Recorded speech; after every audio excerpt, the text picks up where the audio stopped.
Hey Waffle Gang, I do hope you're well. My name is Mark and today we're checking out some more Reddit stories, and if you do love a Reddit story, why not consider hitting that like, subscribe, maybe that notification bell too, and let's crack on with today's first story.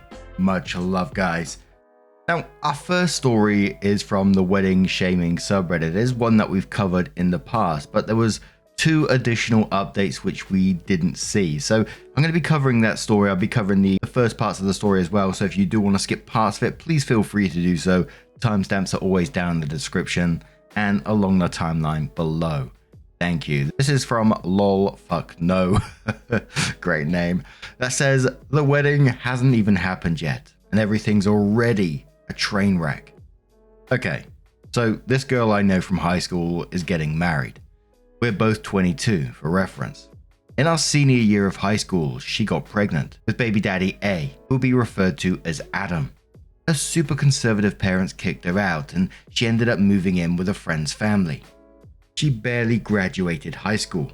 The only reason she did was because of the generosity and support of our teachers and students who volunteered to help her, which is how we met. We're in the same law class in the morning and she had the worst morning sickness that really affected her ability to be in class.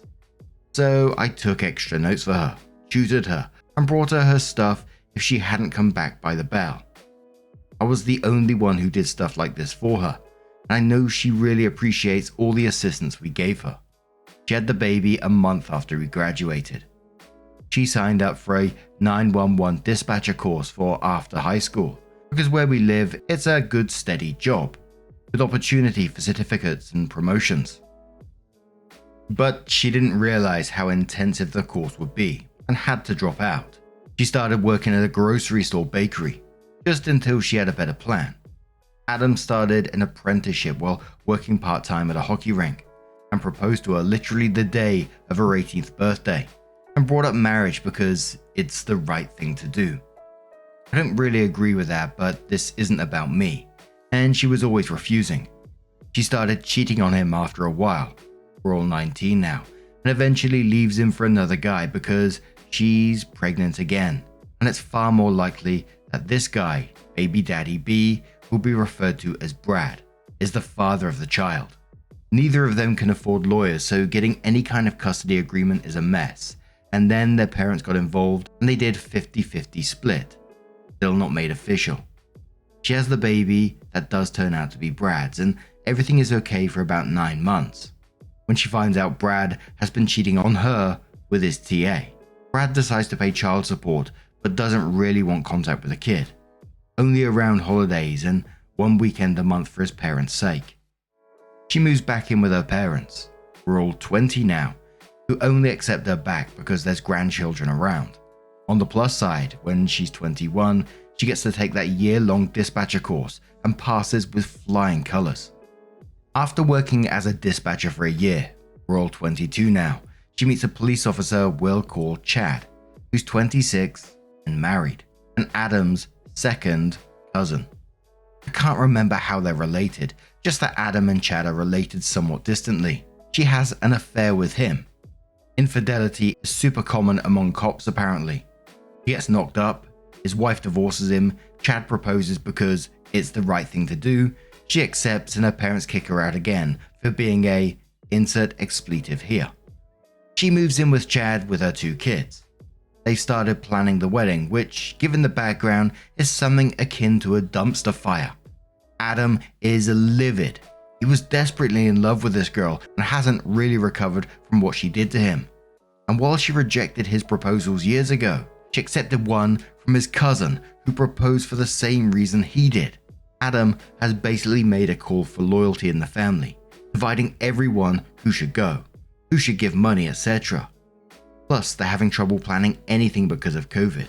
Her parents have outright said they're not going, along with half of her family, and her younger sister has been going around and sabotaging what plans they can make. She has asked me to be a bridesmaid.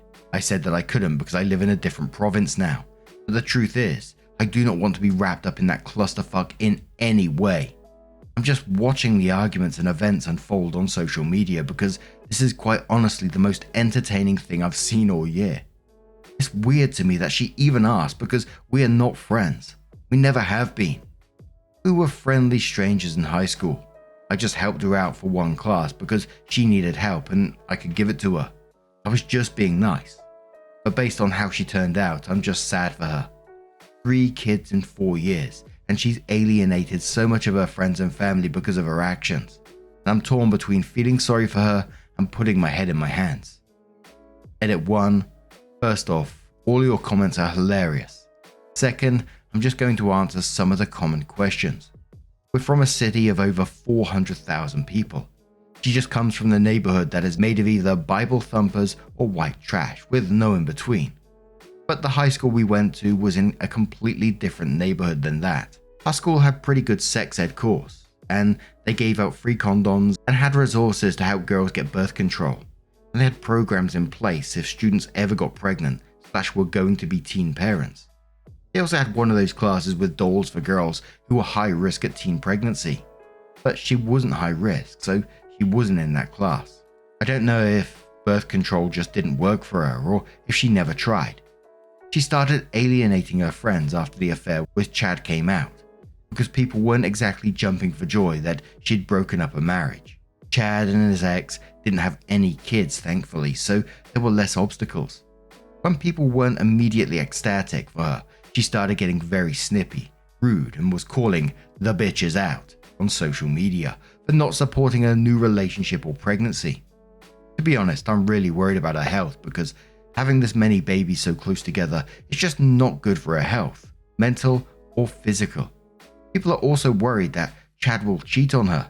If he'll cheat with you, he'll cheat on you, and think she should avoid marrying him so that she can just leave him if that happens. I'll give you updates as they come out, but so far, it's just a lot of yelling on social media, mostly from her.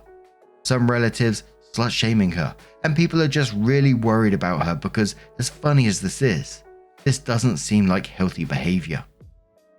Wow, I forgot how messy this situation is. Just going back, we got like loads of edits and updates to come yet. And like OP, I love a bit of drama, you know me. I can't help but feel how sad it is, this situation at the same time, someone's life like this. And don't get me wrong, consequences for your actions, all that kind of stuff, I totally 100% agree with you. But when there's children involved at the same time, it always makes me feel really sad, the environment that they're in, etc. But OP comes in with a second edit and says, first off, I realized I never gave this girl a name. For the sake of clarity, we'll call her Beth. I realized that I didn't mention this before, but all of these are fake names. Second, to everyone commenting that Chad is at fault for his marriage breaking up, believe me, I'm well aware of that. It is his ex-wife and her family / friends who solely blame Beth. Chad is also older than her and has more life experience, so I do believe that he could potentially be taking advantage of her naivety. However, she's also an adult who is capable of making her own decisions and has chosen to make poor ones in the past.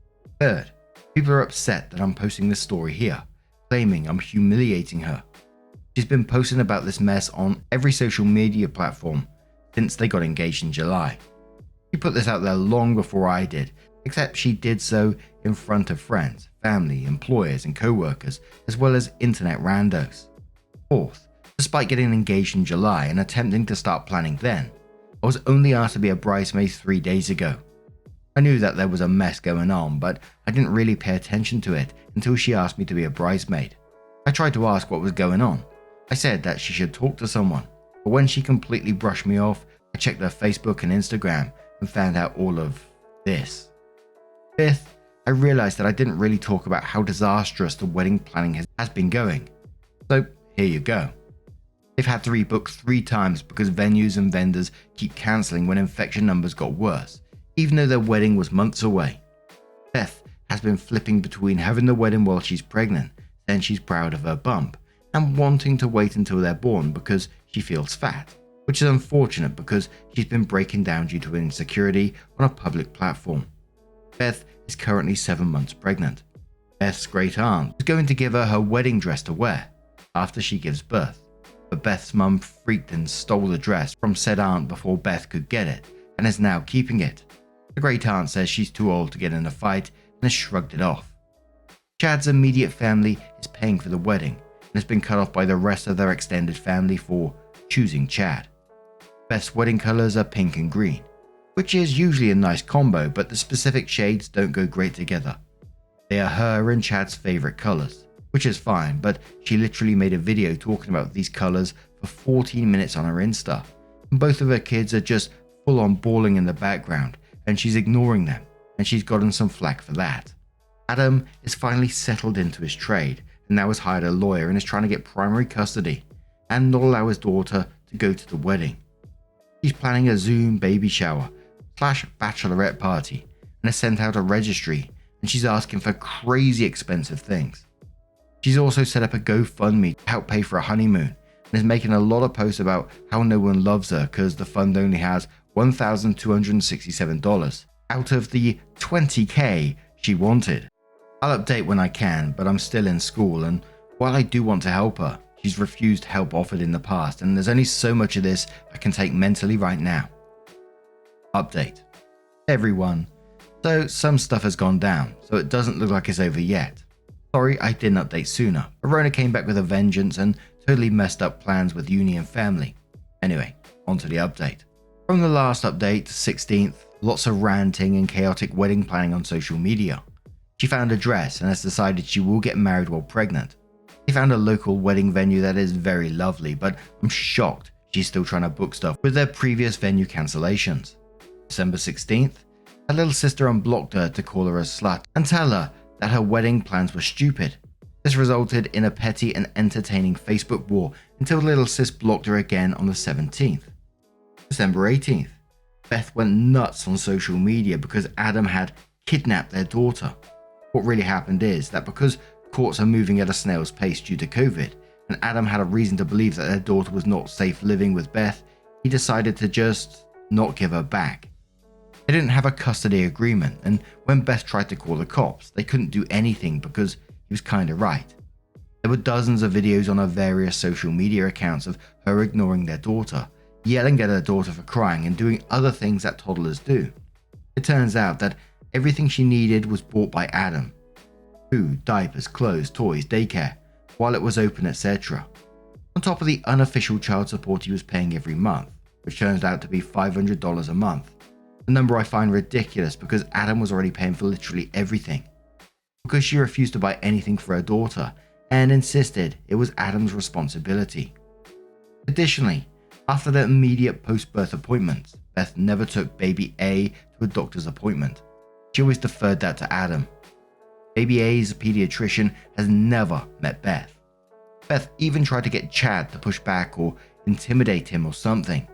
But the local police where we live are under one hell of a microscope after a bunch of dirty cops got busted a couple of years ago. Basically, the cops and the social worker they ended up calling ended up saying there was nothing she could do until they get to court.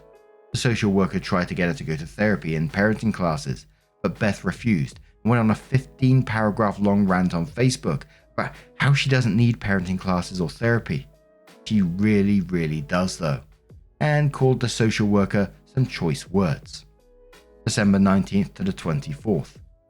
Just a bunch of ranting on social media, calling everyone who doesn't enable or justify her behavior cuss words, slurs, and a whole bunch of other horribly creative things. Also, both she and Chad are under investigation at work now. She has no idea why. I'm going to take this time to remind everyone that 99% of this info is coming from her public social media pages, where her co-workers are friends, and place of employment is listed. December 25th. I am officially embarrassed to know this woman. I didn't go on her Facebook page until the evening because I didn't want to deal with drama. First thing in the morning on Christmas, in the morning she put out a very beautifully blue maternity dress, got Chad in his police blues and baby B in a purple romper. Then they live streamed her and her family going to the courthouse to get married on Christmas Day. According to her Twitter, part of this was because their newest venue cancelled on them after COVID numbers spiked. Overall, a pretty tacky thing in my opinion, because she stated plain as day several times that she intended a wedding anniversary to eclipse Christmas for her children, because it's just so much more special, you know? I'm so glad that baby B's grandparents are filing for guardianship.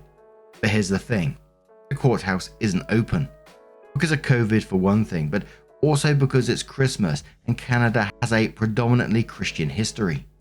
She proceeded to have a full meltdown. And when Baby B cried because, the kid's mum was screaming up a storm and scaring her, Beth called her a "see you next Tuesday." So done with this bitch. December 28th. I ran into her at a vaccine clinic because we're both getting our booster shots. She didn't recognize me at first, but one of my old bosses, because I used to work at the hospital the vaccine clinic was in, called my name and said hi. So she came up to me after my old boss had left. We talked a bit and we sat down for the mandatory waiting period after getting the shot. She asked how I was, but didn't even wait for me to respond before she started ranting and complaining about her life. I was just going to sit there until the time was up and then just politely make my exit. But when she started talking shit about her kids, something inside me snapped. I just said, "Do you even like your kids? Do you like being a mum?" She got pretty quiet for a second and then said, "No." I don't know. Her voice and demeanor completely changed and we just sat in silence until our time was up. I said goodbye, but it was really awkward. December 31st. Today.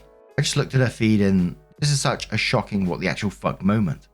She's thinking about giving up her kids.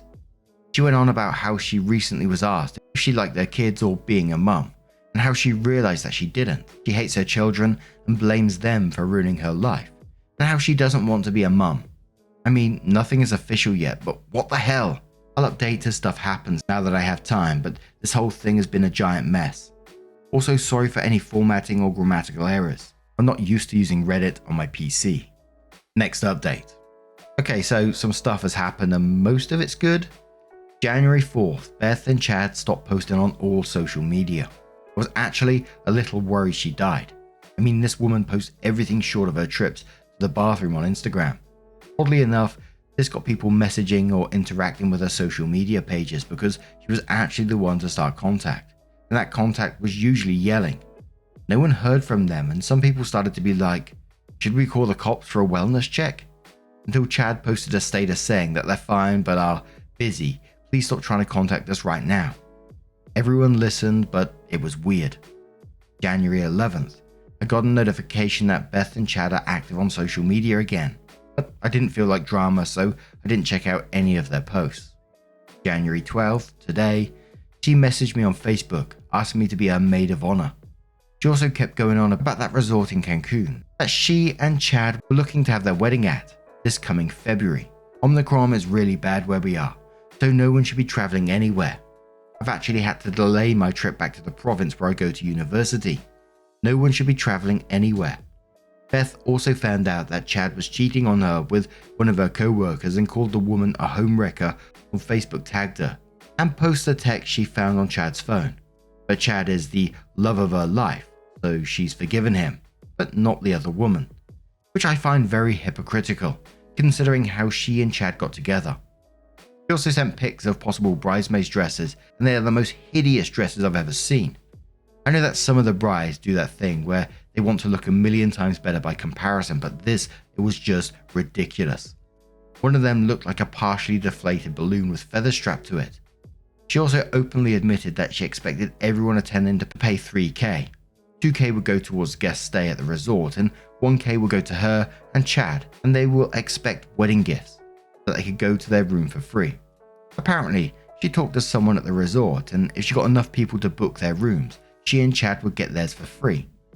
She also wanted the money to be given to her instead of directly the hotel so that people wouldn't realize she was taking $1,000 of their money. Beth sent me a pic of the wedding dress she wanted, and it's definitely a clubbing dress. If that's what she wants, that's fine. For the record, I do think she would look great in it. And then shared an image of said dress. But she wants all the guests to be dressed black tie, and she's already sent a list of unreasonable requests such as all women must wear heels for a wedding in the beach. No one is allowed to have a baby or be pregnant. Girls must have longer than shoulder length hair. Boys must have very short hair, only an inch or two long. No one is allowed to be skinnier than her. She'll be providing diets for everyone attending based on how she wants us to look. She and Chad must get bachelor and bachelorette parties in both Canada and in Mexico that need to be fit for a king and queen. and both must be paid for but anyone but the bride and groom, because that's just tacky. No unnatural hair.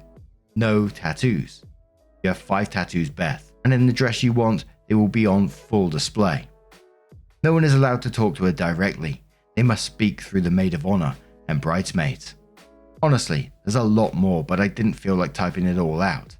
She's posted a list on Facebook and Instagram, and people are calling her a bridezilla. Oh shit.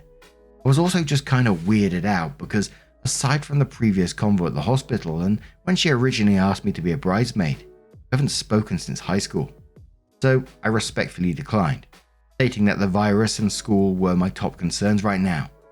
Then I decided to check her socials to see if she'd posted anything. She had, and everything was basically how it was before the hiatus. Except their kids are nowhere to be found. No look at my cute baby pics or kids crying in the background of her videos. Nothing. Though based on her new pics of herself, she'd given birth to baby C. I mean, she's definitely still recovering, but she also definitely had a baby, and that baby is not on any of her socials. So when she responded to my decline with an attempt at guilting me to be a maid of honor, I asked her where her kids were. This was her response. Oh, I left them at the side of the road on our way home from the hospital. Those moochers could walk home. Lol. I was like, please tell me you're not being serious, especially because it looks like she had the baby days ago. And she replied, I was just joking. You shouldn't be so serious all the time. Honey, you made a joke about child abandonment/abuse. You're not being serious enough. And then I finally got an update on the kids. Baby A is still with Adam. Beth signed away her rights. Baby B and baby C have been given to a mutual cousin of Adam and Chad, who is infertile. To be honest, I didn't need that last tidbit of info or 3-paragraph long rant about how God hates infertile women. I didn't even read all of it. I couldn't, and I didn't think that Beth could be so cruel to even think those things. I checked out the Facebook page of baby B's grandparents, and they're happy with their grandchild's new parents. It looks like the cousin and her husband and welcoming them to the family as another set of grandparents. We'll let them have access to B. So yay. One thing I do need to stress though, is that because of COVID, the courts in our areas are either moving at a snail's pace or closed. So none of this is official, but Beth and Chad have signed paperwork, and all that needs to happen now is presenting that to a judge. And when I rejoined our convo, she said the doc she had for baby C gave her birth control, and she was surprised because after her first pregnancy, she asked her doctor for it but he refused to give her any. She mentioned that her old doctor was also her mum's and sister's doctor. She ended up asking the doc who delivered baby C to be her new doctor, so I hope that works out. After learning all this, my convo with Beth started to go downhill. Beth said, wait, did you actually think I would leave my kids at the side of the road? I just didn't want to be a mum, but I wasn't a bad one. I said, Beth, I think you've been through a lot of trauma in the past few years, and that has gotten to you mentally, and that you should speak to a professional. Of course, Beth has been a bad mum, but she does need mental health help. I wasn't going to convince her to get it, or to not yell at me if I said that. She said, what? You think I'm crazy? I said, no, I think that getting kicked out as a teen because of pregnancy and having your family actively reject you and try to sabotage you must have been very painful. Plus, pregnancy puts a lot of mental stress on women, and you've had 3 in such a short time span. I just want you to take care of yourself and get what you want in life. And I think that will start with you taking care of your mental health. Beth said, what I want is for you to go straight to hell. Beth then calls me every cuss word, expletive, and derogatory word she can think of. One of the words she called me was a derogatory word about people from my ethnicity. My blood is boiling that she thought it was okay to say that to me. So now I'm on her hit list. She's been blowing at my social media all day. On her last Facebook post, she called me a slur. She said that she still expects a good wedding gift from me. Yeah, no. So I've blocked her on everything, and I've decided to completely cut off contact. This will be my last update. It's not. So, next update. Hi everyone. I didn't think I'd be making another update, but here I am. I don't know if anyone will even care, but whatever. I saw a YouTuber, Charlotte Dobre, great channel by the way, she's hilarious, do an entire video about this post on Facebook, which was funny, she did it well, and got so nervous that Beth was gonna see it. Turned out she's seen it and does not give a single damn. because as I pointed out, the majority of the info in the post came from her public social media. She also doesn't know who posted it. More on that in the update. I'm still no contact with Beth and have no plans to change that anytime soon, but we have mutual friends who have told and shown me what's happened. First things first, she and Chad did get married, but they eloped. According to all sources, they are completely and utterly miserable though. Chad has proven to be an overall lazy and unfaithful husband, and Beth has really gone into feminism with a focus on reproductive issues. After she started using birth control and Roe v. Wade getting overturned, even though we're in Canada, really caused tension in their marriage. As it turns out, Chad thinks that abortion is murder and God created women for the purpose of making babies. Beth tried to argue that not all women want or should be mothers, using herself as an example. And then Chad went ahead and used her as an example of why women should be forced to have kids, because in the end, she gave kids to an infertile couple. She didn't take that well and said that her entire life and future was ripped away from her and destroyed the second she got pregnant with baby A. Adam was never slut-shamed or demeaned like she was, both at home and at school, which is a fair point. Myself and many others were helpful and supportive, but there were a lot of people who judged the hell out of her and said really nasty stuff. That if she hadn't got pregnant, she would have gone to college or university, because she lost the general and financial support of her family with that positive pregnancy test. Chad has made a Tinder account. Beth was informed, but it doesn't seem like she gives a damn. So basically, you could cut the tension with a knife. And with her family, her sister came out as gay and cut off or has been cut off from their parents. She got a partial scholarship, so she's doing okay. She and Beth are not on good terms, but have met up and acknowledged that their parents messed them up by being religious nuts, and their parents encouraged them to be competitive with each other and sabotage each other. Apparently their dad's motto is, competition brings out the best in everyone. Ugh. But they've talked and that's good enough for now. Neither Beth nor Chad have custody or visitation of their children, which Chad is starting to regret because he's suddenly getting more and more into church and religion. Chad talked to Beth about getting baby C back, but Beth shut that down hard and warned the cousin who adopted baby C, officially and legally by the way. Beth started going to therapy after she and Chad got married, which makes me very happy and excited for her. There was a rumor going around that Chad has a mistress, and it took me a while to confirm, but it's true. He's cheating on her with a paramedic and she knows. Beth is fully aware.